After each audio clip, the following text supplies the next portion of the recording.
During the decade I was a hospice chaplain, our team would walk with the family through their grief for at least a year after the death of their loved one. We would face the first together, the first birthday, anniversary, holiday, event, without a beloved person being physically present.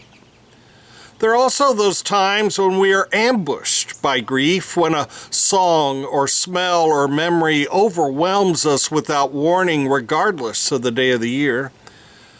The reactions of grief never go away completely, but they do become less intense and overwhelming over time, and the first year or two seem the most difficult. Like waves on a shoreline, they can crash over us or beat a gentle rhythm of time. Around the Memorial Day holiday, the hospice social worker and I would plan an event for our nurses and our former patients' families to come together to remember, celebrate, and grieve a person with a family we had grown to so close to so quickly. In early November, she and I would have a meeting about and visit with individuals about making plans for grief and the holidays. In visiting with a church member recently, it occurred to me that during the holidays to come in the next 3 months, everyone is grieving.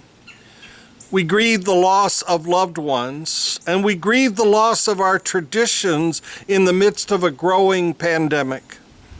We grieve not being physically present with those whom we keep at a distance out of love.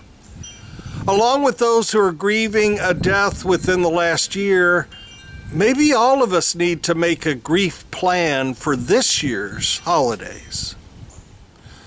A long time ago, I put together a handout from a variety of sources called Grief and the Holidays. You can download it from the church's blog and use whatever parts help you proactively plan ahead for the particular challenges you may encounter this season. The last page has the beginning of a chart where you can list holiday activities and ask yourself, 1, did you enjoy doing it?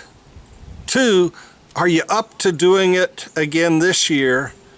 3, if yes to 1 and 2, then what changes would you make this year? In his book, A Grief Observed, C.S. Lewis wrote, "No one ever told me that grief felt so much like fear."